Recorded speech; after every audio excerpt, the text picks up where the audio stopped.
Hello, everyone. My name is Sharon Bonney, and it's a real pleasure to be here with you from COABE, the Coalition on Adult Basic Education. I'm the CEO of COABE, and I have with me here Lindsay Lord, who is our new project manager. So I just wanted to introduce Lindsay. Lindsay, if you want to say hello. Hello.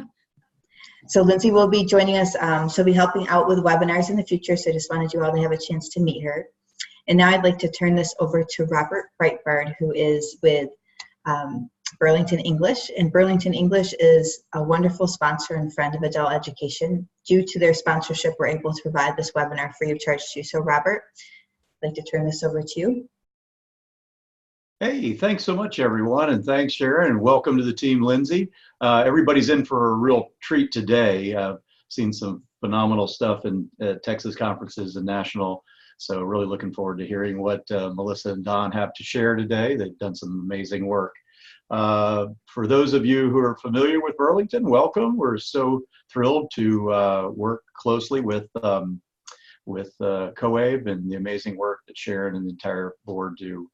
For those, again, who are new, what is Burlington English? Just very quickly, we are more than 50 courses and mini courses covering the gamut from learners who, ESL learners who are taking their first steps with basics and using your computer, so taking those first digital literacy steps all the way to general English and more advanced English literacy and civics education, EL civics integration with fit perfectly.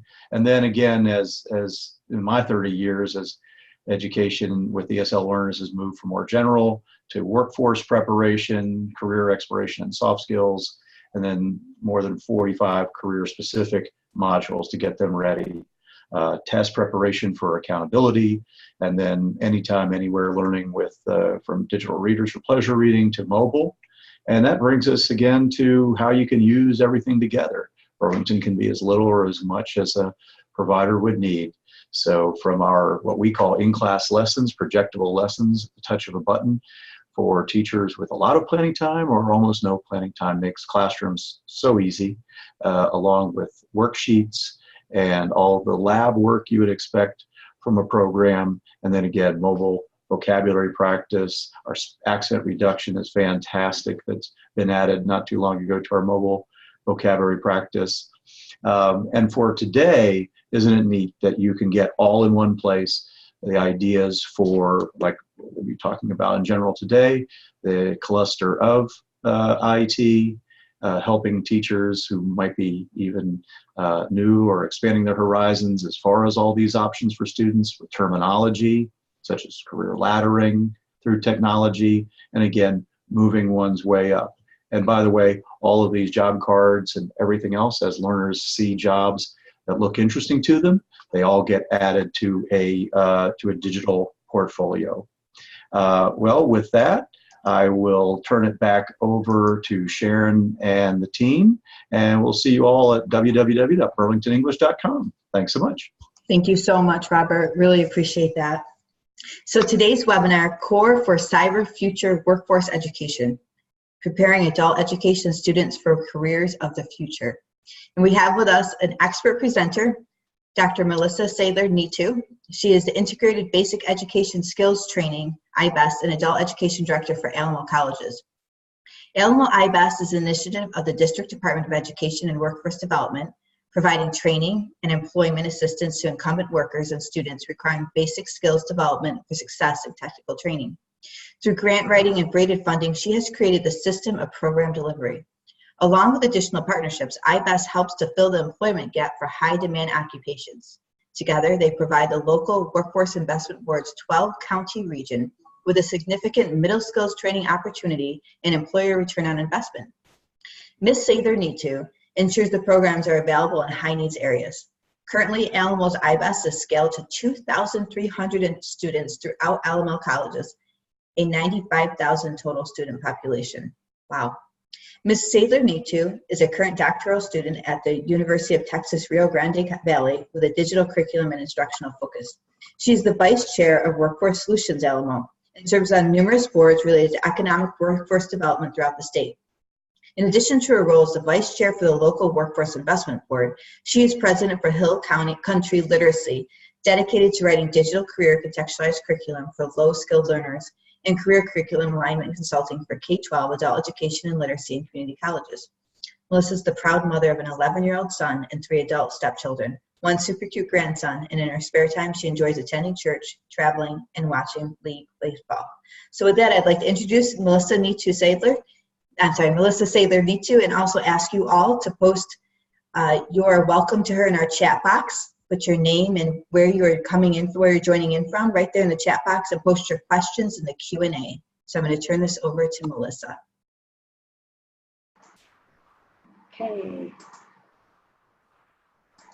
Okay. Good afternoon. I'm trying to share my video, and it says I cannot start it. I think you have to start it for me. Okay, let me try here. There we go. Okay. Hi, good afternoon, everybody. I am so excited to be here today, and that was quite a lengthy introduction, so thank you so much for bearing through that. Just a quick introduction from me and my colleague, Don Graybill. My name is Melissa Sadler Nitu, and I'm the director here at Alamo Colleges. For those of you who might be tuning in from different states, and I see that that's happening, Alamo Colleges is situated in San Antonio and the surrounding district. We have one of the top 10 largest community colleges in the nation, serving approximately 65,000 credit students, and all totaled with continuing ed and other types of training, we have 100,000 students. So that's 5 campuses, and so you can see that there's quite a bit of need. Most of our students are not college ready as they come into the campus, and so in San Antonio, we also see a significant need for people who are still under the high school level. And that's why we are the Alamo I-BEST rather than just I-BEST. And now I'm going to turn it over to Don Graybill. I just want to say hi. My name is Don Graybill. I'm a coordinator for Alamo College I-BEST. I manage the Accelerate Texas grant, and I coordinate the all the technical and the IET courses for our department. Today, I want to get into our PowerPoint. Keep that up. Yeah, I'm going to share that right now. Just want to let you know what we're going to be covering today. Since we are in South Texas, my voice is, or we have such a problem with allergies, my voice is worse than it normally is. So we'll get through this. Okay. A little rough start. We're good. Go ahead and go to the next slide. And today we'll be covering what is cybersecurity. Okay, so cybersecurity, I don't know how well versed everybody is. A lot of people think of information technology as kind of a one lump sum type of program.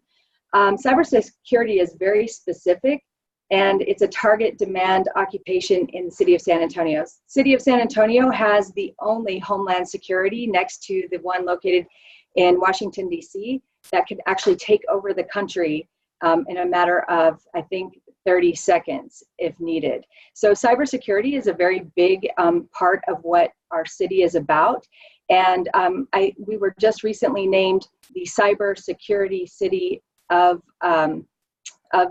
second cybersecurity city of the nation by Accenture.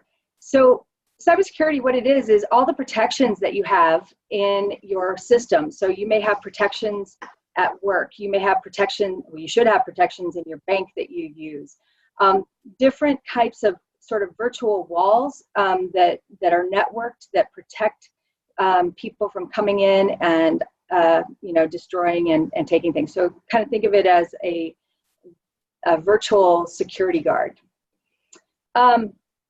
In the past, I just have to kind of set this up a little bit and mention that over the past, I would say 10 years, as this has really become a big thing in education, the cybersecurity and information technology, there's been sort of this myth around it that the people who should be employed in IT are the elite or the super smart folks.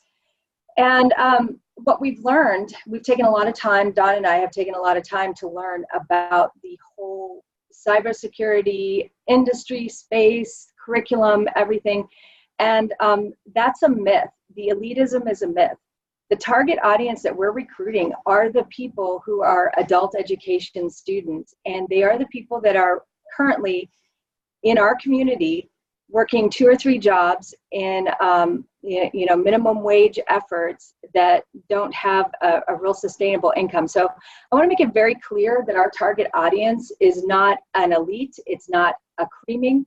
We do not have cut scores for the people that we bring into the program. What we do have is we have a holistic assessment that we look at really what a person's motivation is, personality, and make sure that we're totally targeting the type of student who will be happy in that type of career and is motivated to be in that type of career. Having said that, and that may generate some questions for people who are thinking about starting IT or cybersecurity programs in their area and maybe concerned about the type of student that they're serving, I want to just bring up that there is a question and answer box that you should find towards the bottom of your screen. And if you will put questions and answers into the screen, we will try to get to those at the end of the presentation.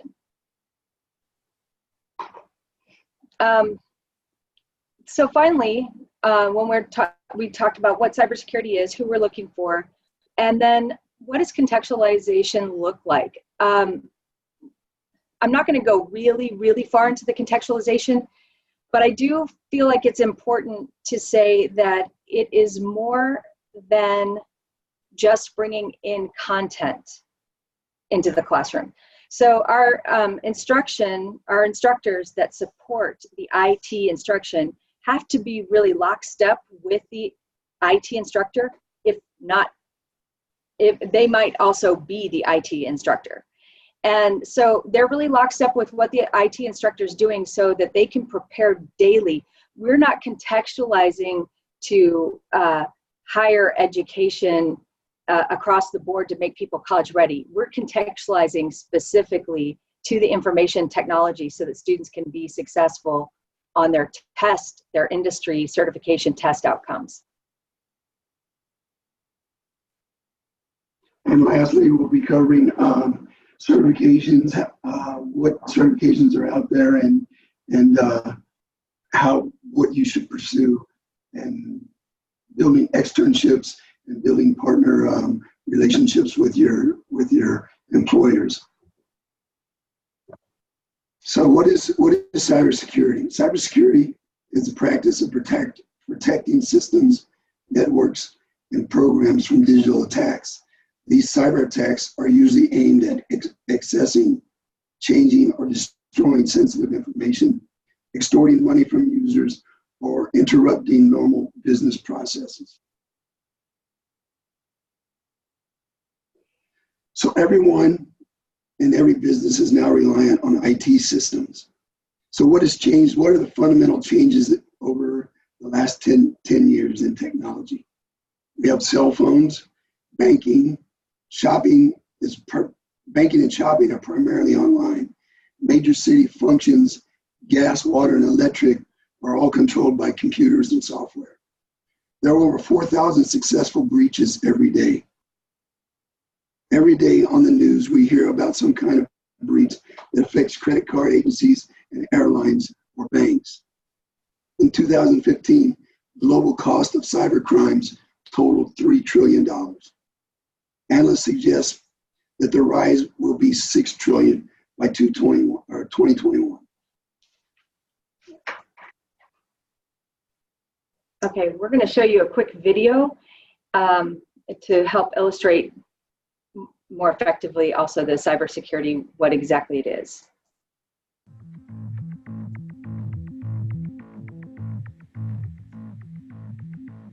How did you decide to become a hacker? Well, I'm not really sure what it means to become a hacker. That's like some guy in a hoodie who types really fast and stays up all night writing code and cracking passwords.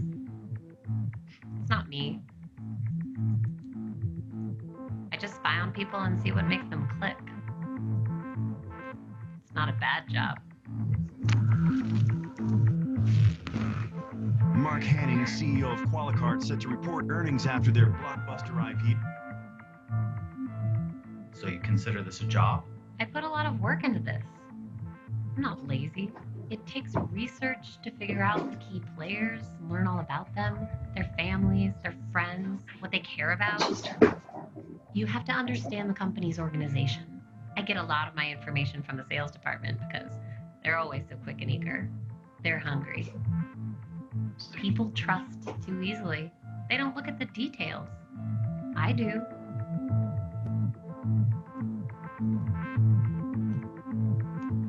Details matter. That's what I'm good at. It has to look completely believable. It has to look familiar. This is where research is important. It's not some generic piece of spam. It's an email from their boss with their company's signature. It's written in the voice of the boss. It's what he would say if he were writing this. What about the malware itself? How does that work? Somebody else out there already wrote all the code that does the actual attack. I'm just using it in the attachment. My skill is in my ability to get a bunch of people to click on that attachment. I always wonder what it's like when the whole thing unfolds on their end, when the panic sets in. Please leave your message after the beep. Hey, this is Rajiv in finance. Call me as soon as you get this. Something's up with my laptop. I can't. Are you on your way to the office? Something's going on with our file servers. It's Karen in HR. Our benefits dashboard seems really slow. We're getting calls from users on it. Give me a call when you get this. Joining conference now. Apparently, there's a malware attack targeting our main... It's ransomware. They're holding us hostage. We're locked out of everything. I can't even check my phone. What about the backup? That will take days. We need this fixed now. Just pay it. We don't have a choice. We're reporting earnings in 2 hours. But how do we know that Just they'll... pay it. Put every single person on getting us back up and running. That's the only priority now. Okay, it's done. I have the decrypt key.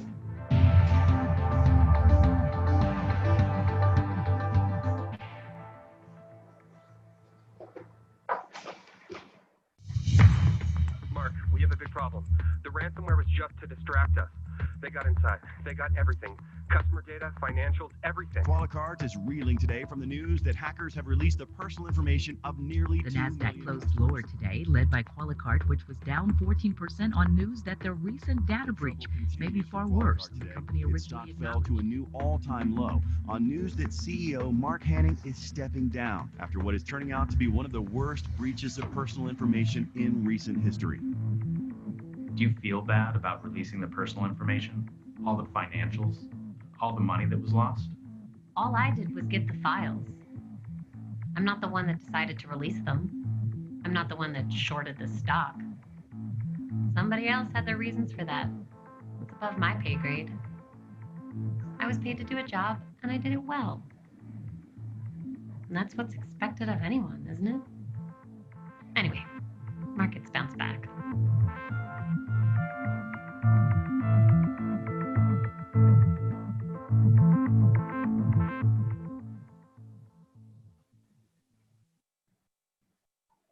Well, Don, that is, I'm going to start it, make sure we go to the next slide. That is such an effective video. And, you know, I know we've watched this video quite a few times and we have presented it quite a few times, but I heard just last week, one of the large school districts right next door to us, in our area, was breached like that. And they had to turn off all of their, not all their software, but all their emails, everything for about a week. So, you know, it's a real issue, and I'm sure that cost even a school district quite a bit of money. So. And just this morning, I heard on the news where these hackers are putting fake apps up on and you download the app, and then you start entering your email, and your password, and they get everything. A lot of people use the same password. Okay. That's a different reason. So what are the costs of these breaches? The average cost of recovering from a cyber attack is $5 million. Many small businesses would be wiped out by a bill of only $50,000. 60% of small businesses that experience a breach go out of business. And most of these costs are passed on to the consumer, which is us. We pay for all these breaches.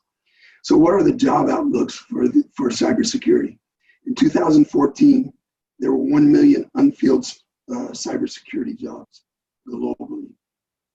In 2021, this will grow to 3.5 million unfilled jobs. And 2021 cybersecurity spending will reach more than 1 trillion cumulatively. There are 27,000 jobs, IT jobs alone last year in the state of Texas that went unfilled due to not having enough trained applicants. So what we wanted to do was truly look at a career pathway and start with the end in mind from both the employer and from the four-year university. And we found a lot of interesting things in the way we've developed the program is unlike, I think, any of our other programs that we have in the way that it's put together in stackable credentials. So the job outlook for information security analysts is typically a 4-year degree, or it will be listed. If you're looking at your workforce data, it's always going to be listed as something that requires a bachelor's degree. Where we start with our students in the certification, we'll get a little bit more into that, but where we start with our students is the springboard for either post-secondary, working towards the information security analyst 4-year degree, but more often it is a springboard entrance into work where students can exit our program within a year, enter a job that pays about $60,000 to $70,000 a year, and then start working as they're working, continue on their certifications, and literally land in the same place as a bachelor degree information security analyst. So there's really 2 routes to go. And what we're hearing from our employers is that they need people now and they will train them while they work. So they're a little less interested in the bachelor degree, associate degree, or even level 1 certificate. They're more interested in the industry certifications that can be obtained. So that leads us to CompTIA. So CompTIA, what is CompTIA? So it actually is a initials, CompTIA. And what does it stand for? Computer Technology Industry Association. It's a nonprofit association issuing professionals certifications for the information technology industry. It is considered one of the IT industry's top trade associations. The certificates that are issued from CompTIA, they are recognized globally. Students can take these certificates anywhere in the world, and people will recognize who CompTIA is. We've also learned a lot by consulting with them and attending their workshops. So we did recently attend a workshop, and I'm going to let Melissa kind of tell you a little bit about our experience with them, and then what we learned from some feedback from our classes that we received. When we first started delivering our cybersecurity courses, we were delivering really A+ only. And so if you're not familiar with the terms that we're using, the CompTIA, the A+, these are terms that you probably do need to get familiar with if you're thinking of putting together an IT program or already have one.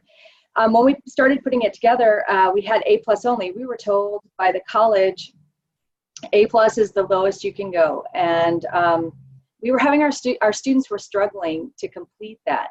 And we were really scratching our heads and saying, you know, maybe we can't do A+.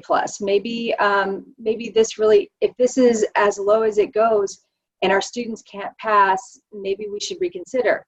Before giving up, we decided to attend the group of our adult ed folks that are not CompTIA instructors.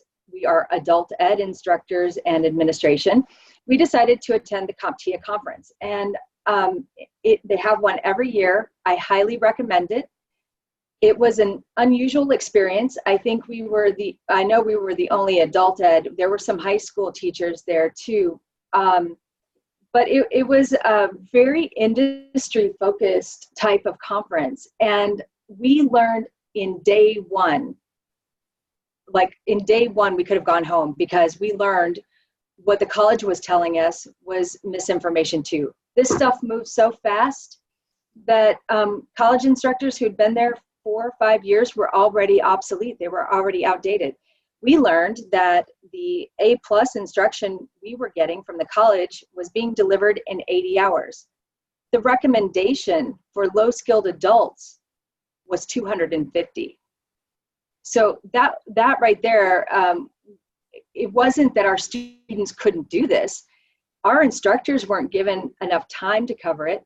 Our students were being expected to participate and complete this as if they were a high skill student, or I'm not even sure our high skilled students could keep up with this. So we learned a lot. We learned that there is something lower than A+. There's the IT fundamentals, and that is a very basic course that can have some job outcomes, but it's also kind of a win for the student. So if they're not cybersecurity type students, if they get into it and say, you know, this is really not what I want to do, they can walk away with an IT fundamentals certification, and they can be successful with that, and then kind of walk away, or maybe take a different avenue, and we'll show you what those avenues look like next, or in a couple more slides.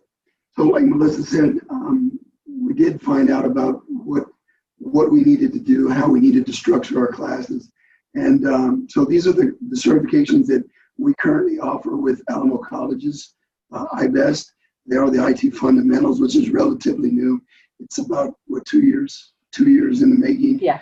I will tell you that these, the tests for these courses, these exams, they usually change about every year and a half.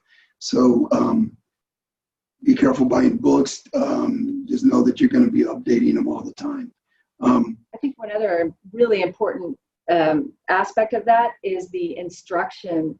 You know, not only do the tests change every year or so, the instructors need to keep their skills up to date. And CompTIA will do things like offer free testing for the instructors. And it's not so much whether they pass or not, they just need to keep understanding how things change and what's in those tests. And they are really great about forming educational partners. They'll sit down with you and kind of help you structure your program. They do have marketing material as well. And but you just need to go check them out, or even go to one of their conferences like we did. I kind of want to show you that. Okay. Did you want to talk about it? No, so I'm going to stop sharing my screen for just a moment and go into the website that Don would like to share with you. And I put these on slides in case we weren't able to access them, so we'll see if we can access them.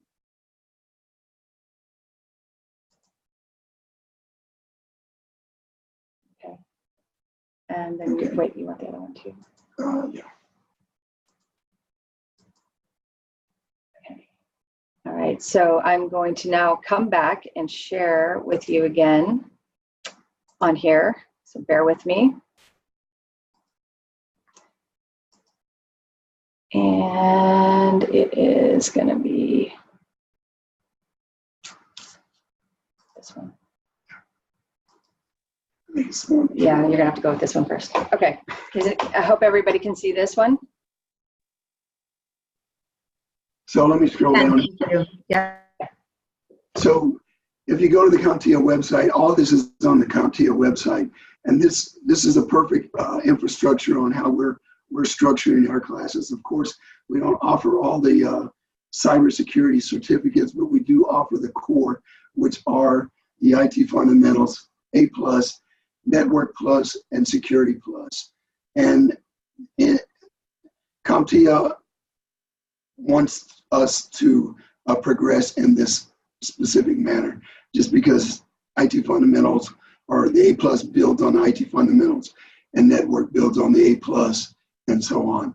So each is a foundation for the next class. How do I get to the next? Okay, I'm going to stop sharing again. And you want to show the other website? Or? Yes. Okay. And bear with me. I'll try to talk through it until I can share again. And I'm about there.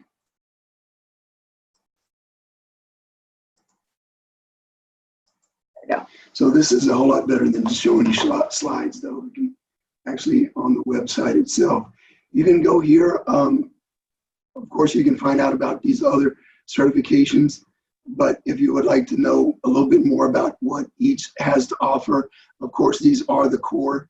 You just can just mouse over them, click on them, and it'll tell you if you want more detail. I don't want to click there because it'll go into another screen and we'll have to stop sharing. So again, you can get an explanation for each one of these certificates.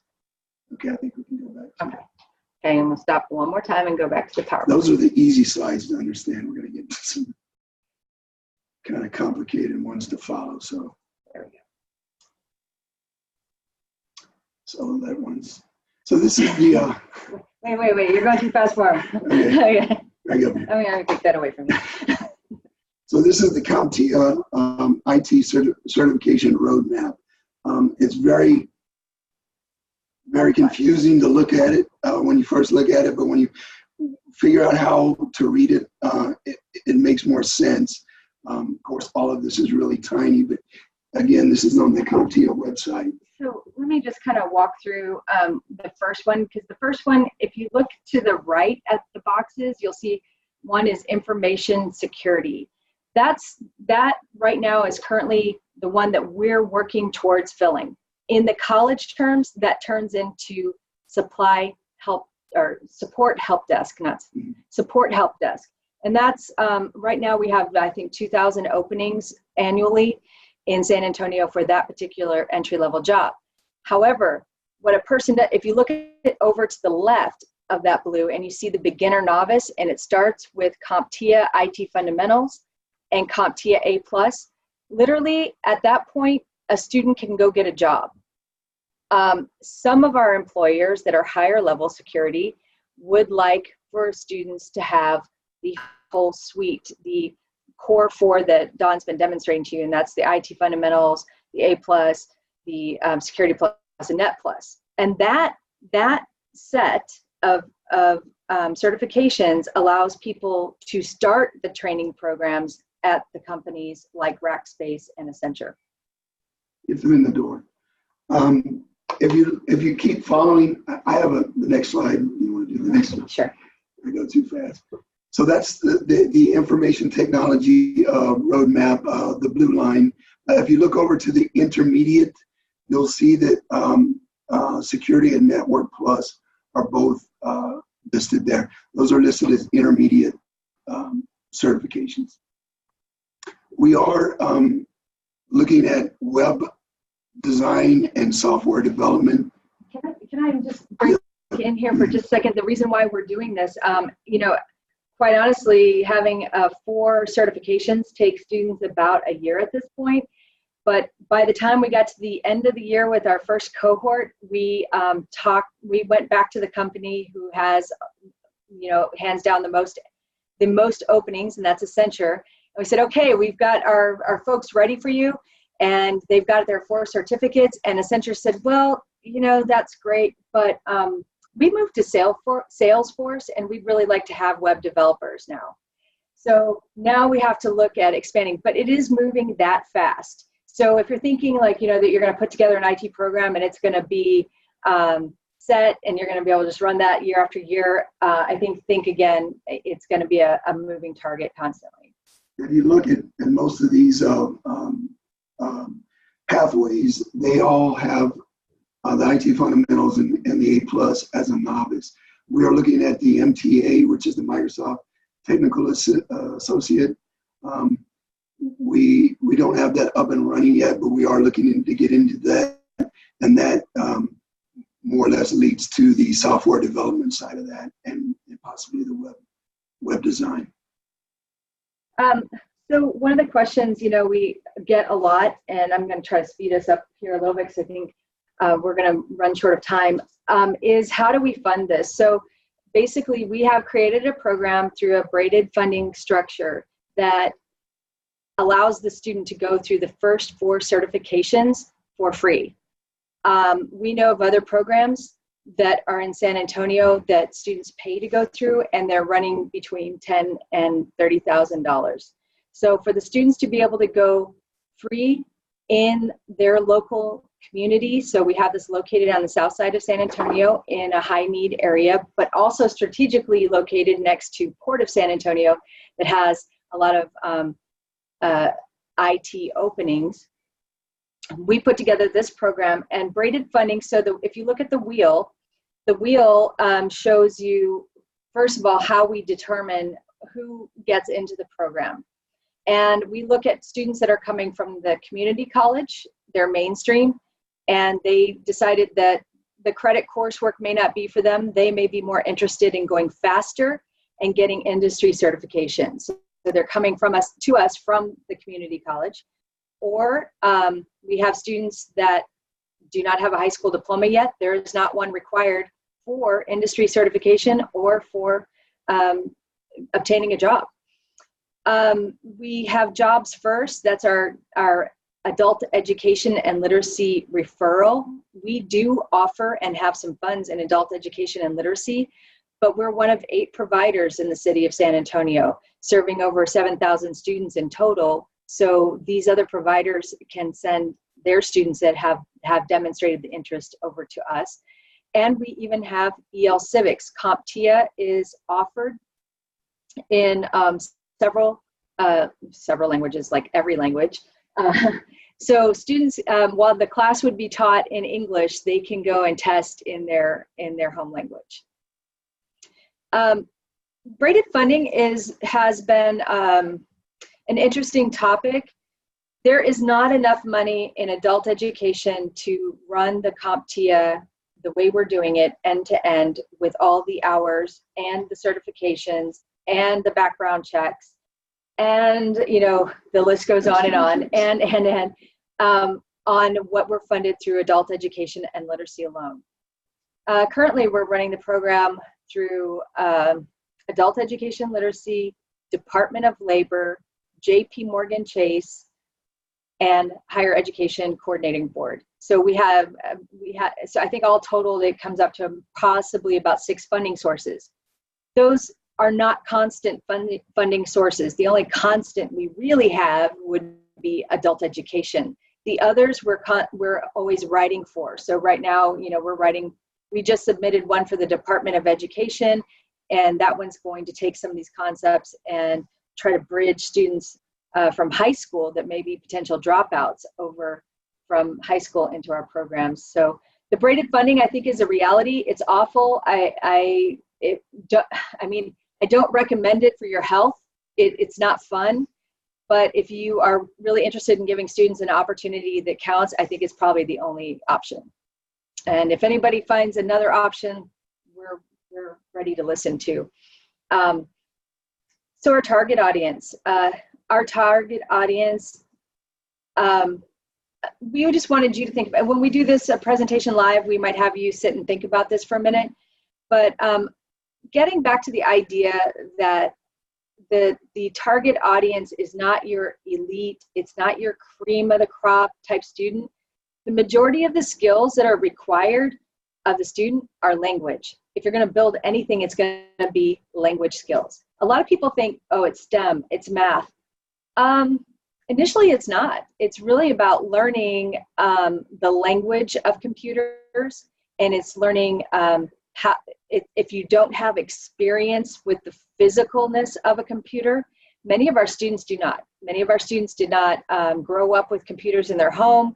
They may be very skilled with a tablet or a cell phone device, but as far as physical computers, there's a gap there in knowledge. So it's getting hands-on experience. There's a lot of vocabulary too, terminology, because you guys that are in IT know that terminology, all this changes very, very quickly. Yeah.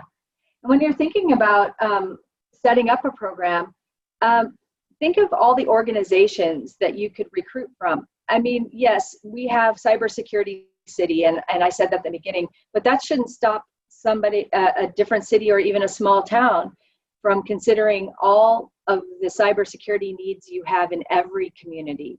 So you have hospitals, you have medical IT, you have banks, you have school districts, community colleges. I mean, just about everybody at this point is either going to have their own infrastructure in their company, or they're hiring out into call centers and using a part-time type of security consultant. So, and then of course there's an entrepreneurial part to it too. Many IT students like to do this as an entrepreneurial sole business consulting.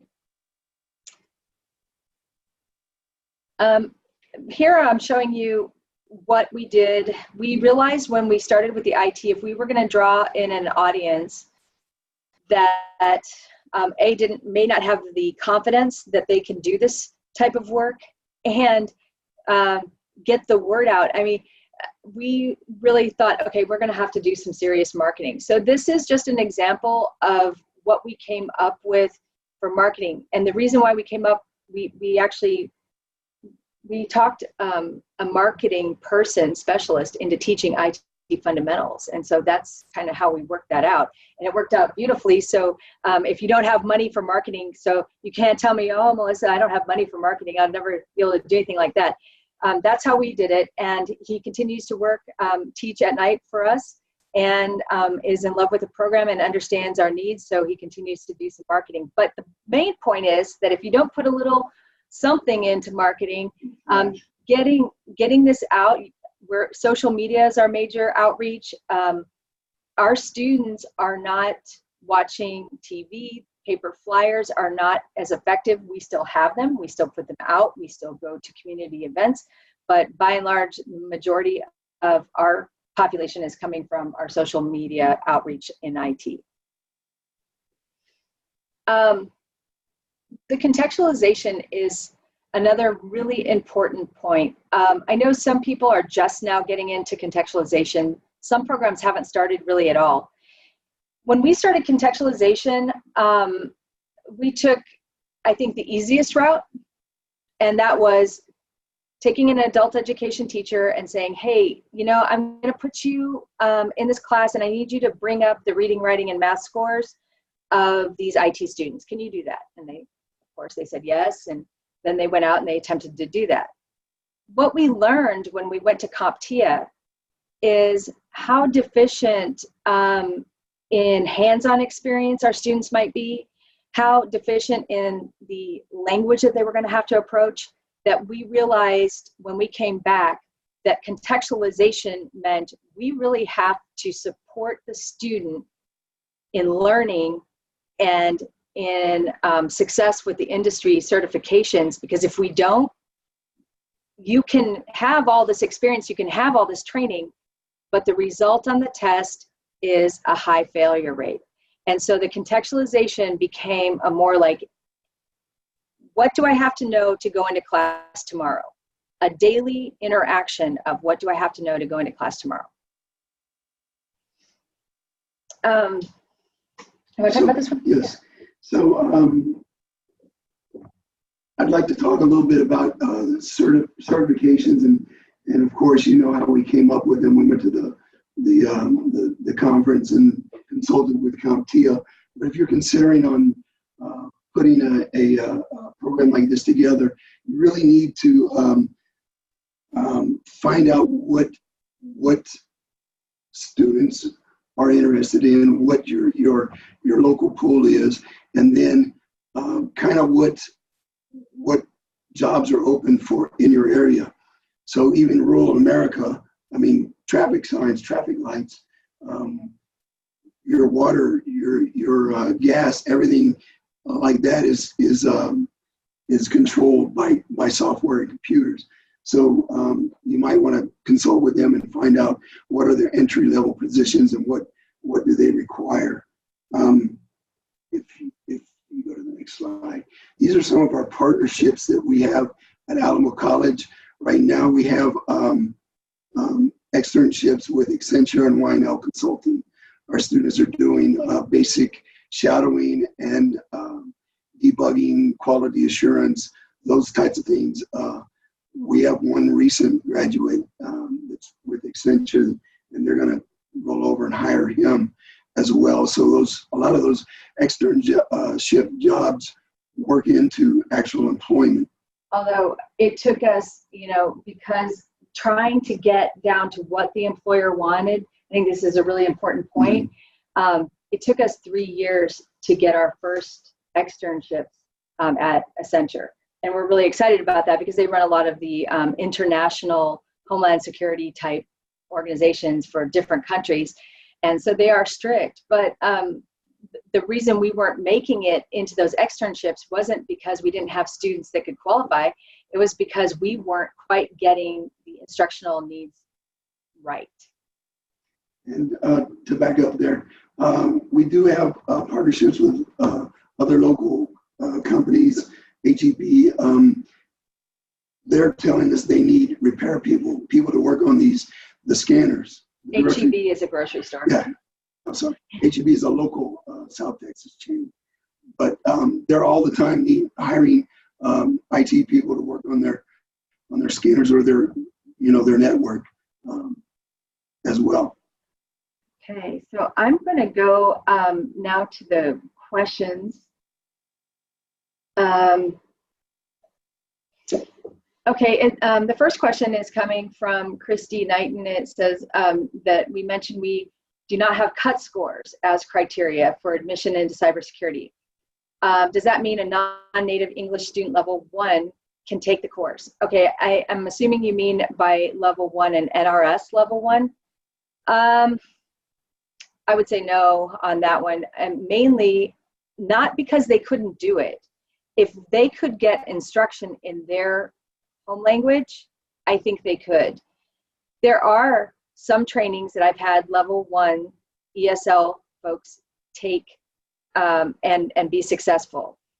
The cybersecurity one, I think you'd have to have about a mid-level range. However, this is where the reason why I say no cut scores, because I get that question a lot, is because as soon as I say no to a level 1, there's going to be one that comes across our program. We holistically assess. And so that means we have career navigators that are trained to look at more than just academics and more than just speaking skills. We're looking at motivation levels, personality types. I don't care what your speaking ability is. If you don't have the personality type to be in cybersecurity, then you're not going to be happy whether you pass the test or not. So we have some folks that are low skill, but they have the personality and they have the drive. They have the transportation. They don't have, so we're looking at all of these barriers. It's a 20-hour process that we give up front and then help people determine if they're right for that position. So that's why we don't have a cut score. It's not to say that everybody gets through the door that wants to do it. I certainly would not want to put somebody in a program and set them up to fail. That's not fair. But I would like for the career navigator to take the human aspect and to look at all of the pieces that we've assessed and make the decision that's right for that student, because that's why we have the career navigator. I don't think that you can always have a black and white delineation on what will make somebody successful and what will not. Good question. Yeah. The second question is, do you have an assessment tool that you use across I-BEST trainings? And if you don't use the cut scores, yes, we have, well, okay, so let's say we have about 10 assessments. In the 20 hours, of course we have to do the TABE or the BEST Plus or, process, whatever you're using, that creates the eligibility. But we're also doing one-on-one interviews. We're doing learning styles. We're doing personality assessments. We're doing career inventories. We're doing all of these things and then putting it all together and helping students get recommendations on where they should go next. The next question is that your program works with youth opportunity 16 to 24. Students have criminal records and legality issues. Is cybersecurity an option for these students? Okay. In a large company, probably not. We have to do a background check on everybody. And the background check doesn't exclude people from taking the courses, but people need to understand that they may have limited their job. So if I'm promoting, that you can get $70,000 at the end of 4 certificates and you have a background, I can't promise, we can't as a program promise that you're going to get that $70,000 job. However, we have students that have had records, and one of the things that we do is we bring in a company called Easy Expunctions, and that is about a $200 cost to the student for if they have something that's on their record that this company could have taken away from their record. So if it's something really old, so there's a lot of ifs, this, but, that, but if it's a fresh and it's felon and it has anything to do with theft, I'm not sure that I would want to make that recommendation to a student. Every company that will interview these students will, if they hire them, will give them a background check. So it depends on what it is and how long ago it was committed. Yeah, I think so. And then finally, for somebody who's determined, who is not one of those people that we just described, entrepreneurship and private consulting is still an option for them. So the next question is working with a tech hire grant initiative in Maine and familiar with the difficulties to pass the CompTIA exam. We recently incorporated the exam with the training instead of waiting a few weeks after the tech course ends with a much higher pass rate. I think that's more of a comment than a question, but I want to say that I completely agree. So what we're doing, what they're saying is that if you can test right there on site before the student exits the training, if I understand this correctly, you're going to have a much higher pass rate. Yes, and we have testing challenges. We have 3 seats in currently, and so we've finally made the case to the college, and they're going to expand to a much larger testing center so that we could potentially test the entire class at the same time. I agree. If you can do it, it's worth it. Having said that, even when we have testing on site available, I still find that students have confidence issues. A couple weeks away from, if they procrastinate because they think they're going to study and it doesn't happen, then the further they get away from when they had that training to test, the anxiety grows, and a lot of it is, so a lot of it is not passing. I want to say this, because so many people are afraid to test. Most of our money goes unspent on the testing. So because most of the people are afraid to test, if somebody fails, I'm open to paying for them to test again because it's worth it. We've had people come in 2 or 3 points below, and it's just worth it for us to go ahead and pay and test again so that they can have that success. But yeah, the testing is a big issue. The A+ is the hardest. So the other thing that we found is if you can get a win with the IT fundamentals quickly at first, and then know that A+ is going to be the hard draw, then the others become easier. So and there are actually 2 exams for the A+, the hardware and the software. And then what are employers saying about criminal backgrounds? I think we kind of covered that one. But larger employers, if their business is cybersecurity, background checks are going to be an issue. But there are smaller organizations and there are independent companies that may not take that in consideration. So it's really dependent on the company. And how long did it take our organization to get this program up and running? Hey, well, we had been fumbling around with it for 2 years. Once we went to the CompTIA conference, it took us about 2 months to get it up and running right. And once we had it structured, and I think we have the confidence about it, it just kind of magically worked. The students, the word of mouth got out, and we have not really, I don't think we've canceled a class in the 2 years that we've been running it.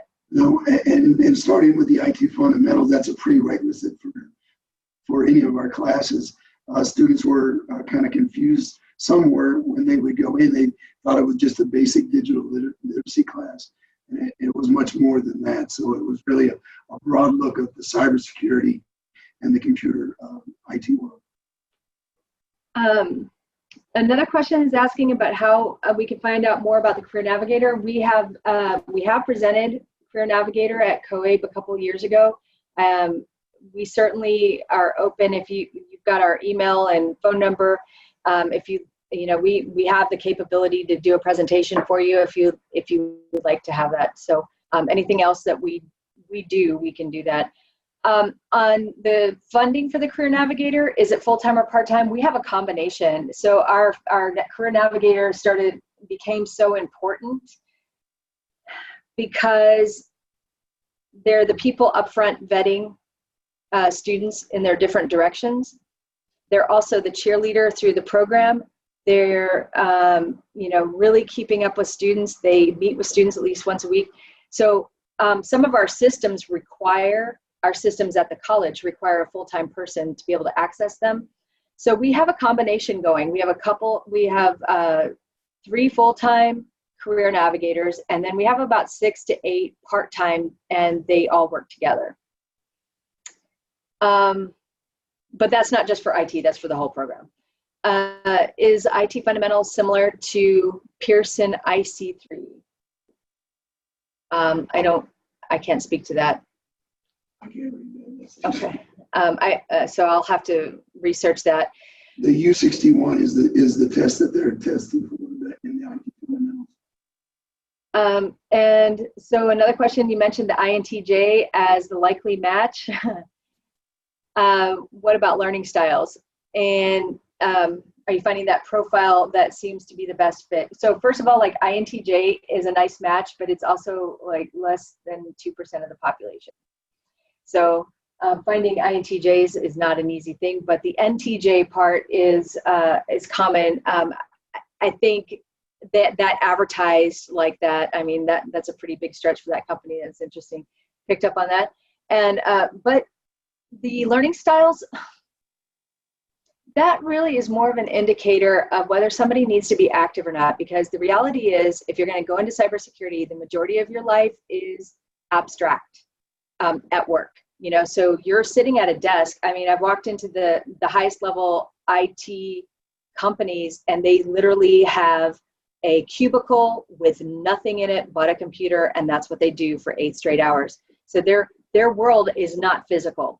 And if you have somebody that's really into physical, if they're a kinesthetic learner or something, well, we probably need to have a conversation. And I know there's debate on whether learning styles are valid or not, but I think it's a pretty good indication and a conversation starter of, is this where you want to be? Do you know what this is about?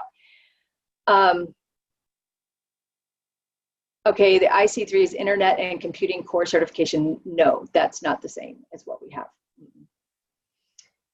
Next question is the length of time. What is the length of time to earn each certificate the same? No. The IT Fundamentals we put it together in about 90 hours. It's shorter. The A+ probably should be longer, but we can't afford it. And so it's 160 hours, but we usually end up having to do a refresher for a week or 2 or 3. The Net Plus is a little faster, but again, it's 160 hours, and the Security Plus is 160 hours, just for good measure. And another question from Oklahoma City Community College. How do I access this presentation? I believe we have submitted this to Bonnie, and I'm not sure. She could probably speak to that on how we can access it, or if it's accessible. And I have had a few questions about, is this recorded and can people hear it if they missed it? Right, so every single webinar is recorded and stored on the coabe.org website, as well as also available on the Adult Educators Repository, but give us about a day, it's about 24 hours before that goes live on the website. So I just want to take time here to thank Melissa and the gentleman who assisted her on this webinar, because I found this so interesting. I had no idea you all were doing this great work. Super interesting that you're creating this career pathway for adult learners. And in a field where it's really useful, like cybersecurity. That's huge. So thank you so much, Melissa and Don. We really appreciate your time. And also thank you to Burlington English for sponsoring this. And thank you to the more than 100 participants who joined us for this webinar. Thank you, Bonnie, for having us. And we were so excited about this. That's why we wanted to know about the recording. And also, shout out to Burlington English. It is a pretty good supplement for your ESL students in IT. Thanks so much, Alamo. Thanks, Don. Thanks, Melissa. Thanks, Sharon. Yes, phenomenal work at Alamo. Congratulations. Thank you, everybody. We'll see you next time on the COIB webinars. Bye now.